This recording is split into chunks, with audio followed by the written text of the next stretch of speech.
Tokyo. November 19th, 1942.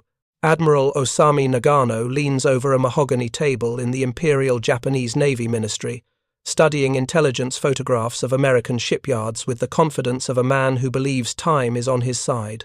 His cigarette burns forgotten in the ashtray as he traces his finger across an image of Newport News Shipbuilding, where the keel of something called USS Essex was laid just 7 months earlier.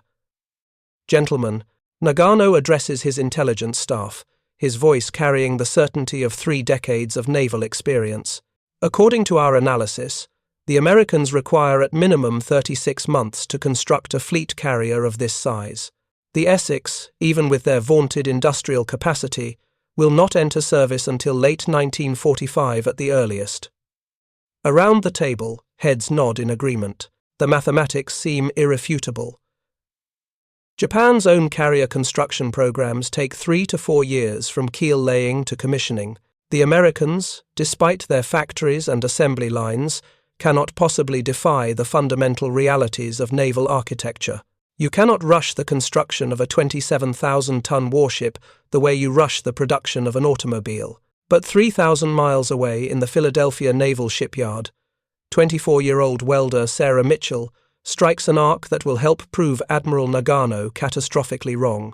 She doesn't know it yet, but the steel plate she's welding into place is part of a revolution in shipbuilding that will rewrite every assumption about naval warfare.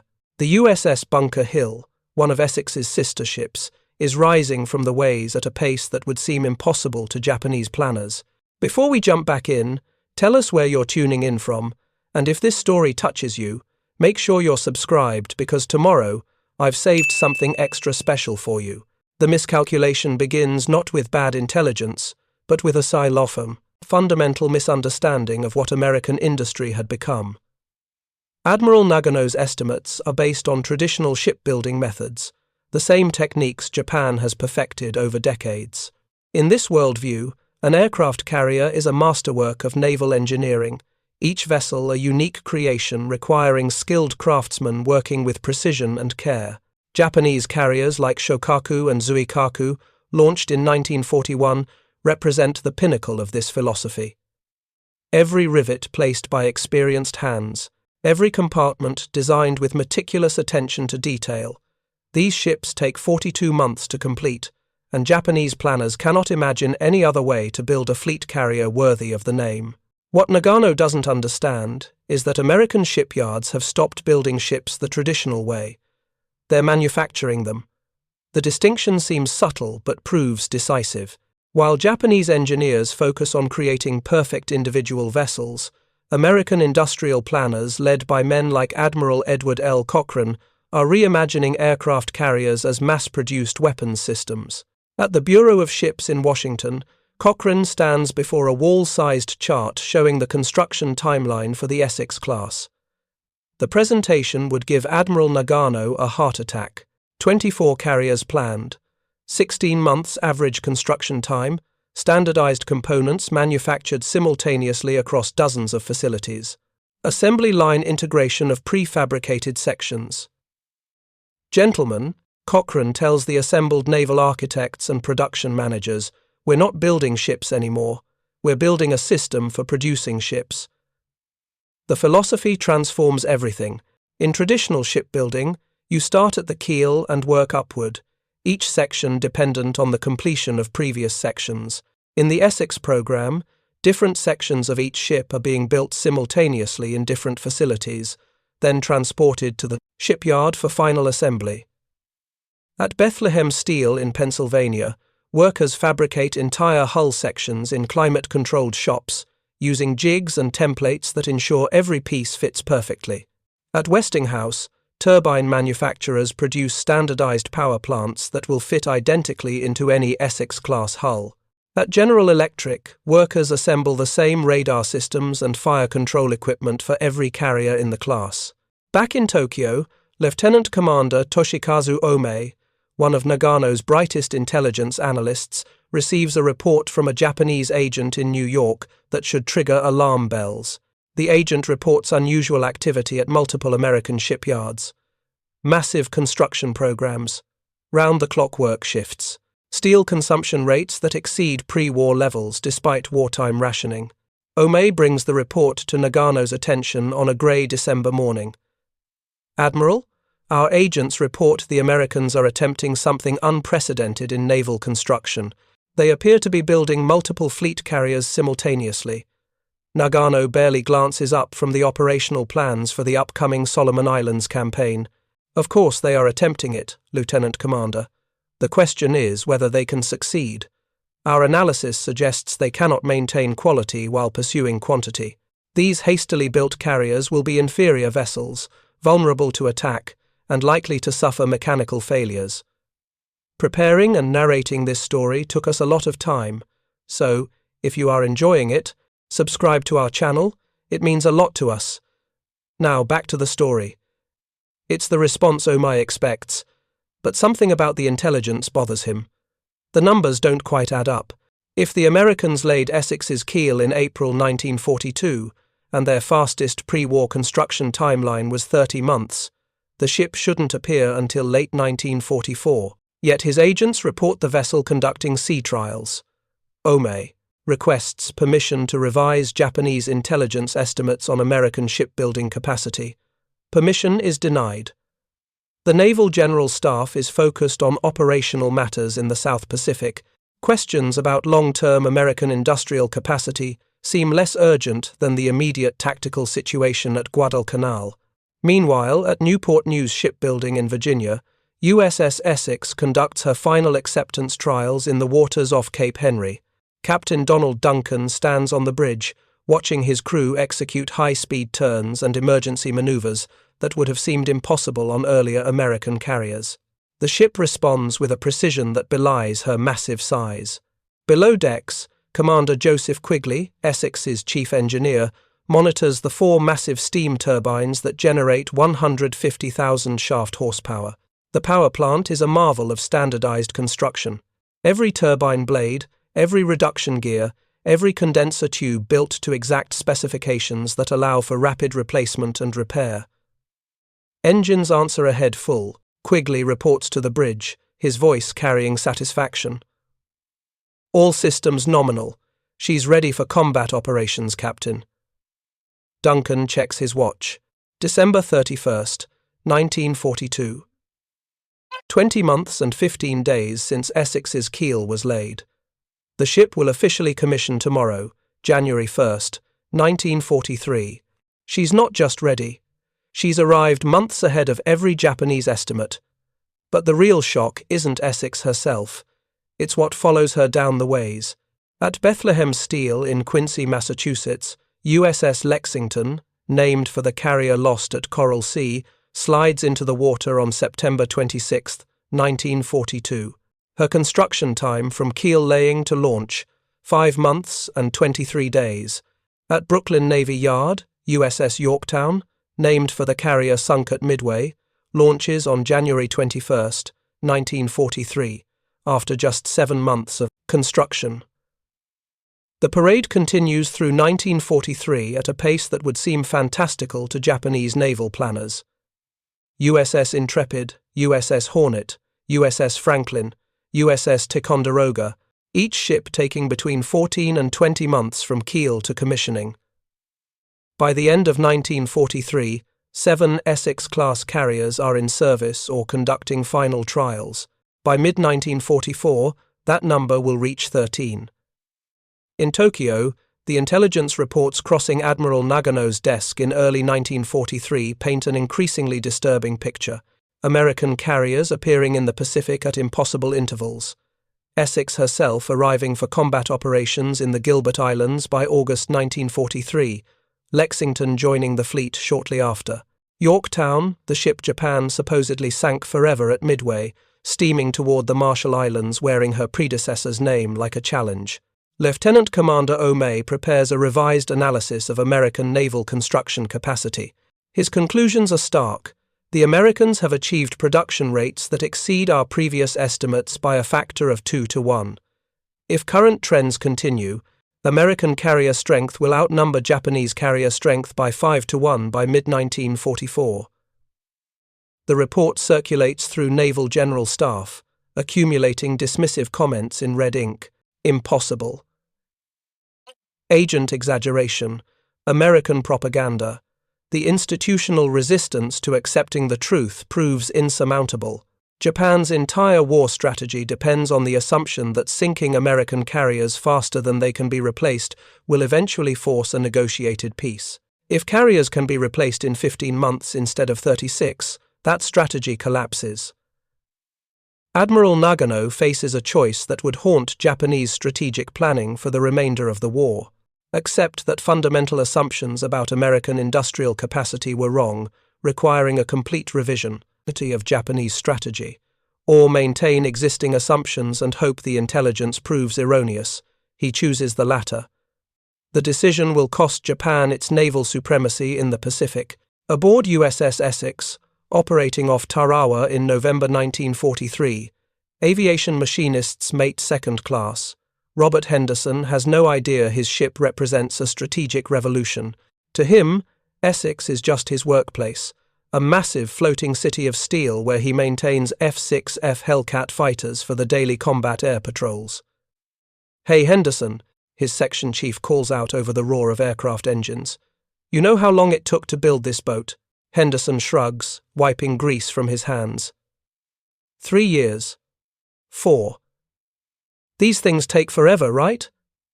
15 months, the chief replies with a grin. 15 months from the time they laid the keel to the day she commissioned. The Japs think it takes 3 years to build a carrier this size. Henderson looks around at the massive hangar deck, the rows of aircraft, the complex system of elevators and catapults that move planes from hangar to flight deck in minutes. 15 months to build all of this seems impossible.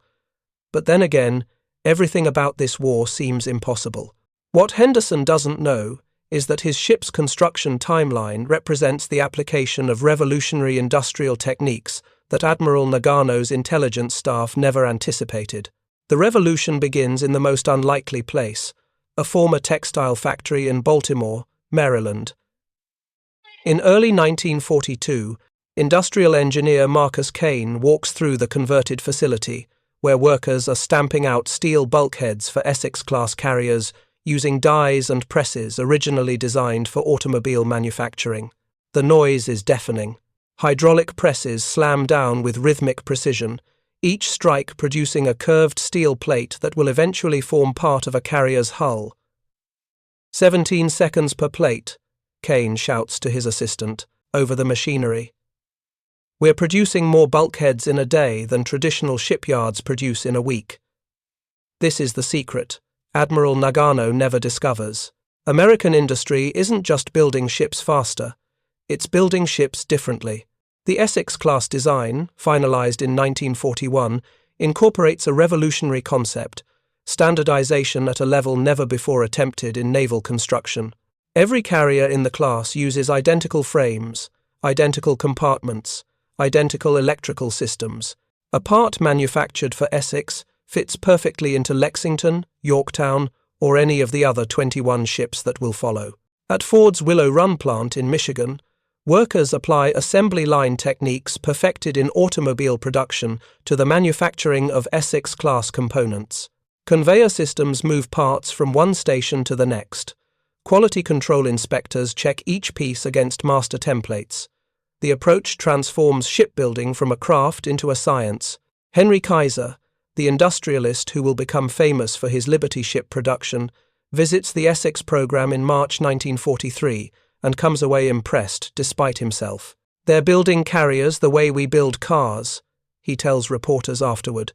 "Every part interchangeable, every process standardized. It's the future of naval construction."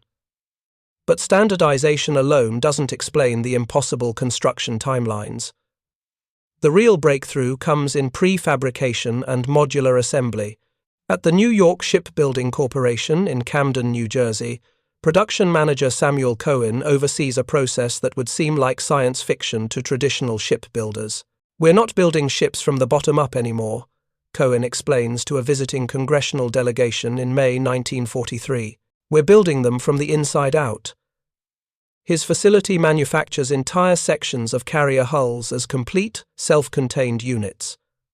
A section might include not just the steel framing and hull plates, but also the electrical wiring, ventilation ducts, piping systems, and even painted bulkheads. These massive modules, some weighing over 50 tons, are transported by rail to the final assembly shipyards, where they're welded together like pieces of an enormous jigsaw puzzle. The technique slashes construction time dramatically. Traditional shipbuilding required workers to install every wire, every pipe, every fitting after the hull was complete. With prefabrication, these systems arrive already installed, tested, and ready for integration. What once took months now takes weeks. At Newport News, Construction Superintendent Thomas Murphy watches as a massive hull section for USS Hancock swings through the air on a 200-ton crane. The section, built at a facility in Pittsburgh, contains 3 complete decks, including crew berthing spaces, galleys, and storage compartments.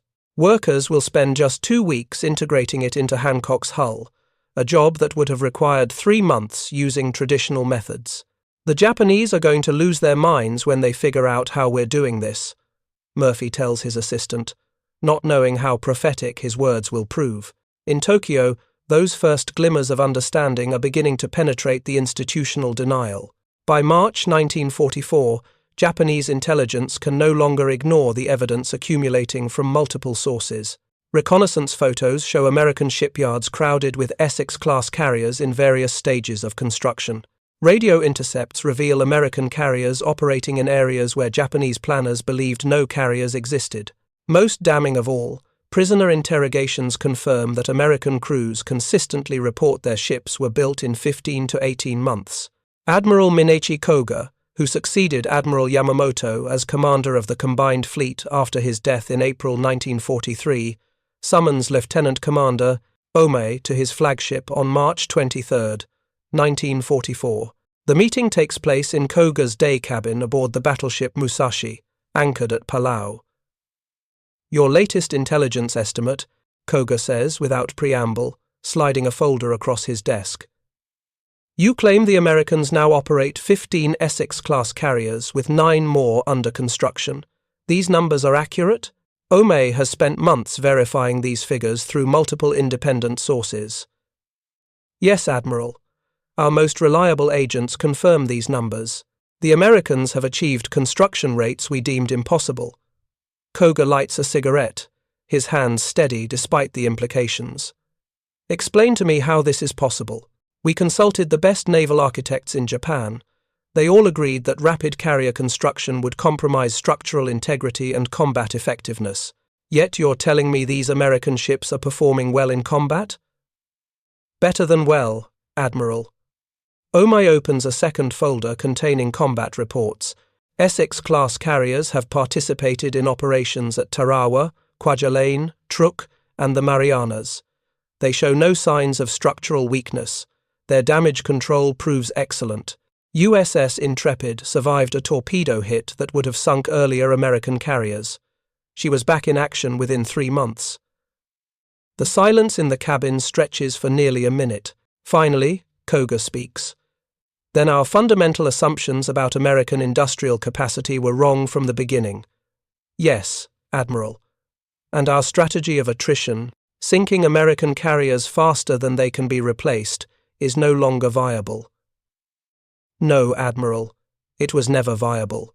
We simply didn't know it.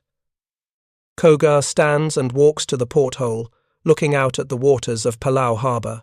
I need you to prepare a complete analysis of how the Americans achieved this production miracle. Not speculation. Facts. I need to understand what we're really fighting.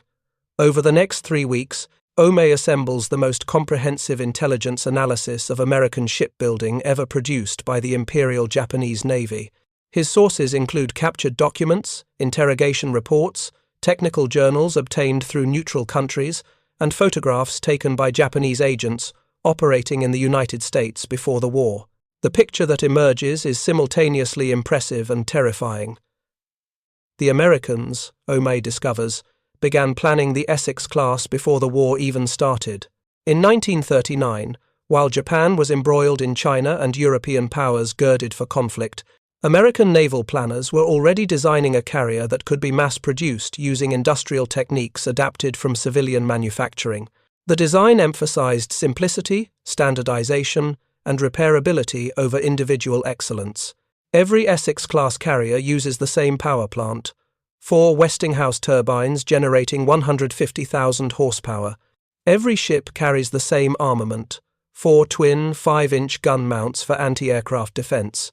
Every vessel operates the same aircraft, F-6F Hellcats, SB-2, Sea Helldivers, and TBF Avengers. This standardization allows for unprecedented logistical efficiency. A spare part manufactured in Pennsylvania fits identically into a carrier operating in the South Pacific. But Omei's most disturbing discovery concerns American production capacity. The United States, he learns, isn't just building Essex-class fleet carriers. Simultaneously, American shipyards are producing Independence-class light carriers, converted from cruiser hulls at an even faster pace. Between 1942 and 1944, 9 Independence-class carriers enter service, each carrying 33 aircraft and capable of operating alongside fleet carriers. The combined production represents a naval construction program larger than the entire Japanese shipbuilding industry, and the Americans are sustaining this production while simultaneously building hundreds of destroyers, dozens of cruisers, and cargo vessels in quantities that beggar belief. Omei's report reaches Admiral Koga on April 21, 1944. The Admiral reads it in his cabin, his expression growing darker with each page. The final section contains Omei's strategic assessment. American carrier strength will peak at approximately 25 Essex-class vessels by late 1945. Combined with light carriers and escort carriers, the U.S. Navy will operate over 100 aircraft carriers of all types. Japan currently operates 9 carriers. Even assuming successful attacks on American carriers, we cannot sink them faster than they can be replaced. If you find this story engaging, please take a moment to subscribe and enable notifications. It helps us continue producing in-depth content like this. Koga closes the report and sits in silence. He's spent his entire career preparing for carrier warfare, rising through the ranks by understanding the tactics and strategies of naval aviation. Now he realizes that tactics don't matter when your opponent can produce ships at a rate that makes attrition warfare impossible. On May 8, 1944, Admiral Koga's final intelligence briefing before departing on an inspection tour includes updated American carrier positions. His staff has plotted every known Essex-class carrier on a large chart of the Pacific. The symbols crowd the map like insects, Essex operating near the Marianas, Lexington supporting operations in the Marshalls, Yorktown conducting strikes against Japanese positions in the Carolines. Gentlemen, Koga addresses his staff officers. We face an enemy who has industrialized warfare to a degree we never anticipated. They treat aircraft carriers as commodities to be manufactured in bulk. This American task force approaching the Marianas contains more carriers than Japan has built in the last 20 years. Commander Chiaki Matsuda, Koga's operations officer, asks the question everyone is thinking. Admiral, can Japan win a war of industrial attrition against such an opponent? Koga's answer is brutally honest. No, Commander. Japan cannot win such a war. Our only hope lies in inflicting such severe casualties that America loses the will to continue. We must make every carrier they build so expensive in American lives that their public demands peace. It's a strategy born of desperation, an acknowledgement that Japan has already lost the industrial war. 2 weeks later, Admiral Koga dies when his aircraft disappears in a storm while flying from Palau to Davao. He never learns that within 2 months, the strategy he outlined will be tested and found catastrophically wanting at the Battle of the Philippine Sea. But before that climactic confrontation, the consequences of America's 15-month carrier construction timeline are already reshaping the Pacific War in ways that extend far beyond simple numbers. At Fall River Shipyard in Quincy, Massachusetts, on June 10, 1944, USS Wasp slides down the ways into Boston Harbor. The 9th Essex-class carrier to enter service, Wasp will be operational within 60 days. Her construction time from keel laying to launch 17 months and 8 days. Watching from the reviewing stand, Secretary of the Navy James Forrestal turns to Admiral Ernest King, Commander-in-Chief of the U.S. Fleet. "Admiral, do the Japanese understand what we've accomplished here?" King, never one for diplomatic language, responds bluntly, "They're beginning to, Mr. Secretary, and it's scaring them to death." 9 days later, on June 19th, 1944, that fear becomes reality in the Philippine Sea. The largest carrier battle in history unfolds west of the Mariana Islands, pitting 9 American Essex-class carriers against 9 Japanese carriers of various types. On paper, the numbers suggest rough parity. In practice, the battle demonstrates the full implications of America's production miracle. Aboard USS Lexington, Air Group 16 Commander Ernest Snowden briefs his pilots at 0400 hours. Through the ready room portholes, they can see the dark shapes of other Essex-class carriers: Enterprise, Bunker Hill, Hornet, Yorktown, Wasp. Each ship carries 90 aircraft. Each crew has trained for this moment using standardized procedures developed across the entire Essex class. "Listen up," Snowden addresses the assembled aviators. "We're facing the cream of Japanese naval aviation. These pilots have experience. They have skill. But we have something better. We have numbers. We have superior aircraft. And we have ships that can keep launching planes no matter what the enemy throws at us." Lieutenant James Macaulay, a 23-year-old Hellcat pilot from Oklahoma, raises his hand. "Commander, how many carriers are we putting into this fight?" Task Force 58 has 15 carriers total, including light carriers. 9 of them are Essex-class fleet carriers built in the last 18 months. The ready room erupts in low whistles. Macaulay does the math in his head. 9 fleet carriers built since January 1943. That's 1 carrier every 2 months. The Japanese, he knows from intelligence briefs, haven't commissioned a single new fleet carrier in that same period. "The Japs know they're outnumbered," Snowden continues. "That's why they're throwing everything they have at us. But here's what they don't fully understand yet. Even if they sink half our carriers today, we'll have them replaced by Christmas." 400 miles to the west, aboard the Japanese carrier Taiho, Commander Mitsuo Fuchida, who led the attack on Pearl Harbor 3 years earlier, contemplates a very different reality. Fuchida has recovered from wounds sustained at Midway to serve as air operations officer for the mobile fleet. He knows, better than most, exactly what Japan is facing. "Commander?" his assistant asks, as they prepare for the day's operations. "How many of our pilots have more than 6 months training?" Fuchida checks his roster, though he already knows the answer. Fewer than 30%. The rest graduated early due to pilot shortages. The contrast with 1941 is stark. Then, Japanese naval aviators trained for 2 years before seeing combat. They were the most skilled carrier pilots in the world, but 3 years of attrition have killed the veterans and forced Japan to rush inadequately trained replacements into combat. Meanwhile, American pilots train for 2 years in facilities across the United States, using fuel that Japan can barely spare for training purposes. At 0800 hours, the battle begins.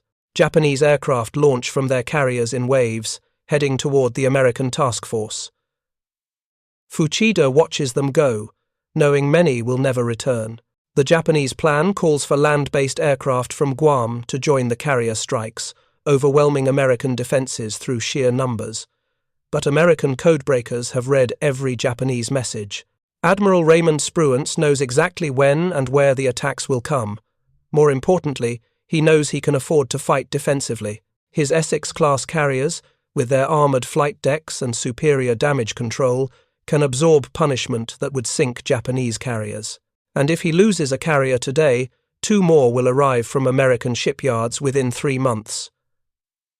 The battle unfolds with catastrophic results for Japan.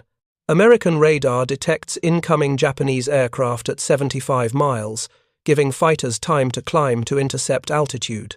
The F-6F Hellcats, superior to Japanese Zero fighters in speed, armor, and firepower, tear through Japanese formations like wolves among sheep.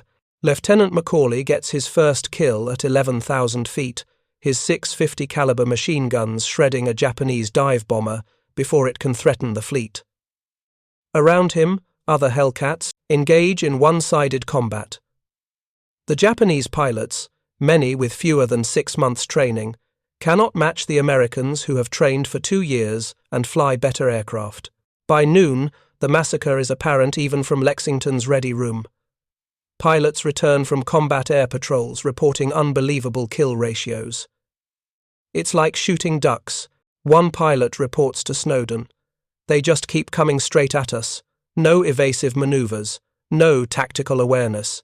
It's barely combat. The turkey shoot, as American pilots will call it, continues throughout the day. Wave after wave of Japanese aircraft fall to American fighters and anti-aircraft fire.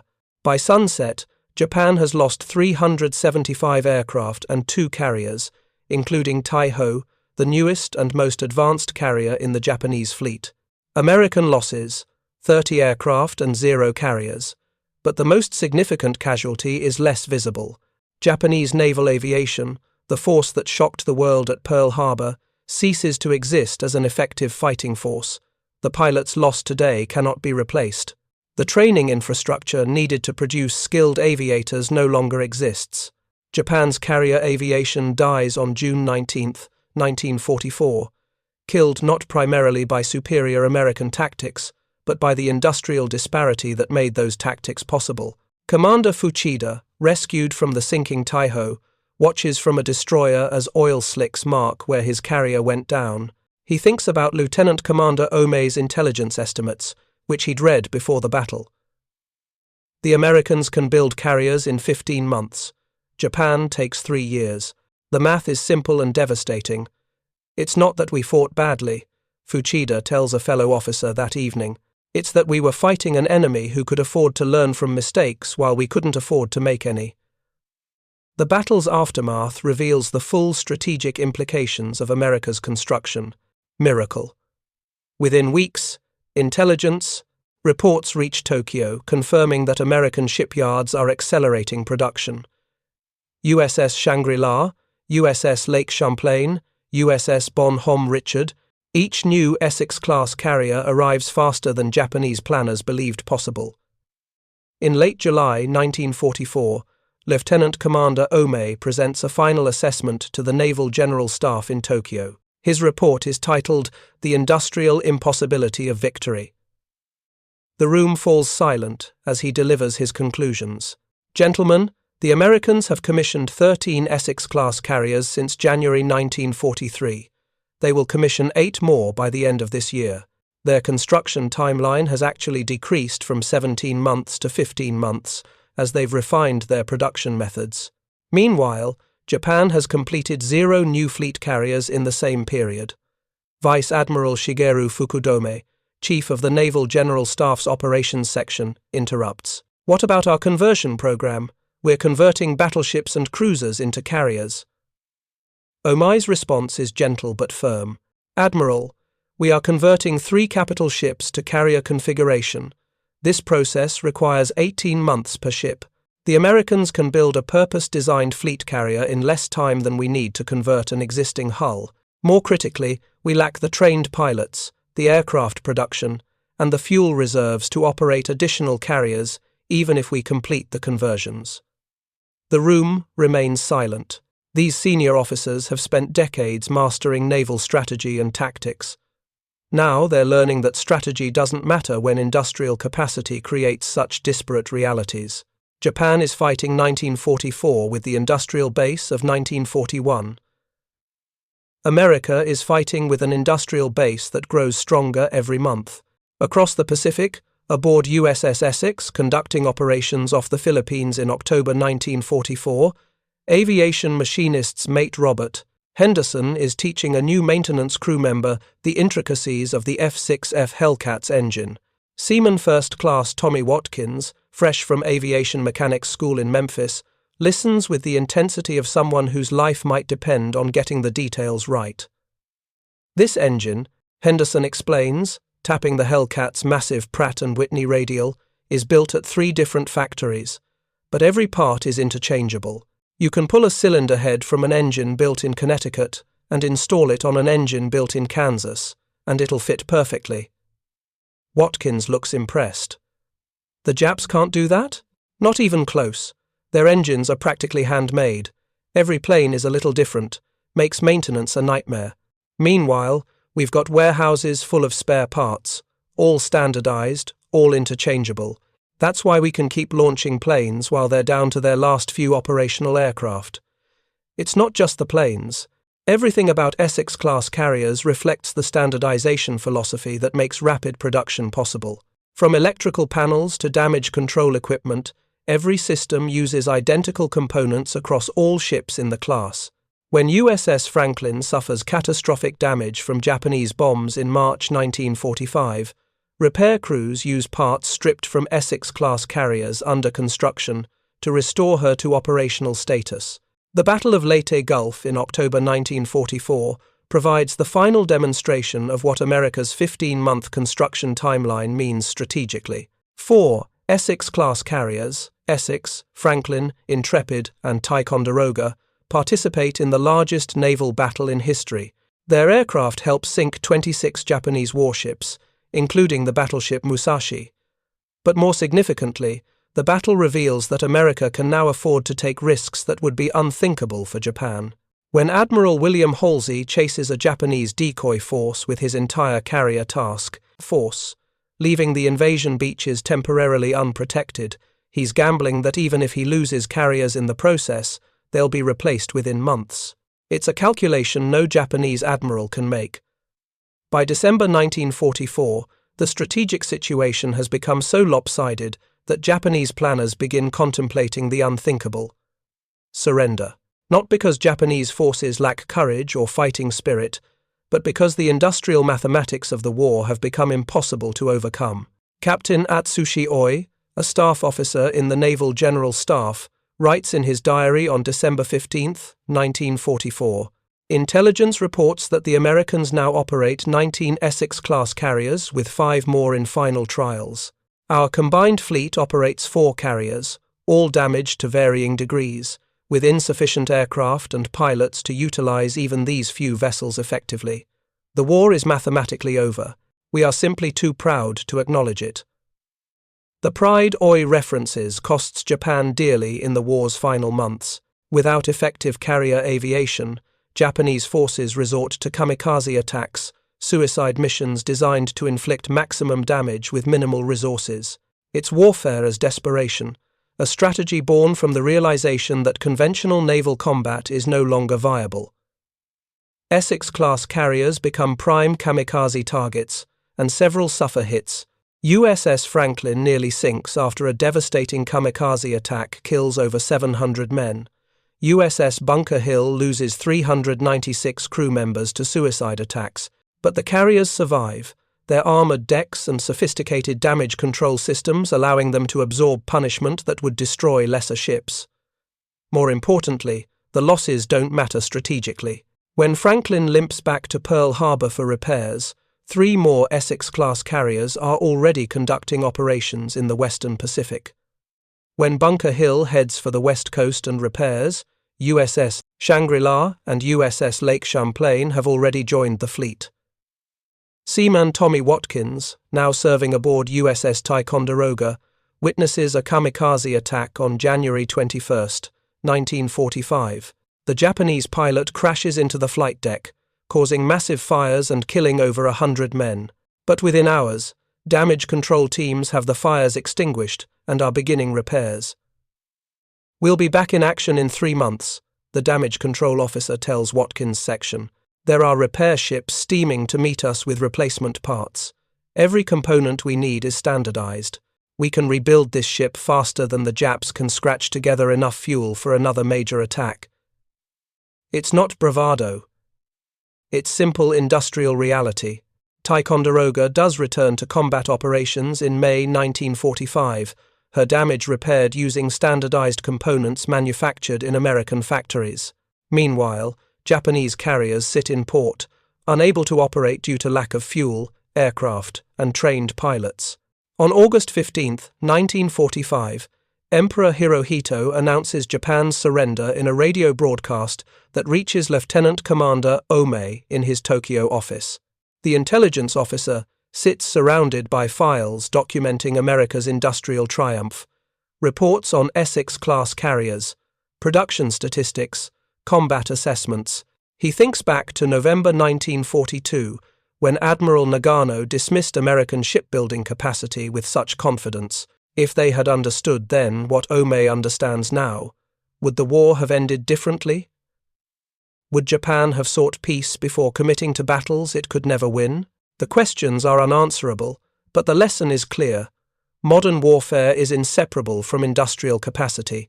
The nation that can produce weapons systems faster, in greater numbers, and with better standardization, holds an advantage that tactics and courage cannot overcome.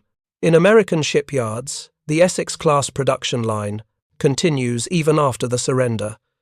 USS Oriskany, USS Reprisal, USS Iwo Jima.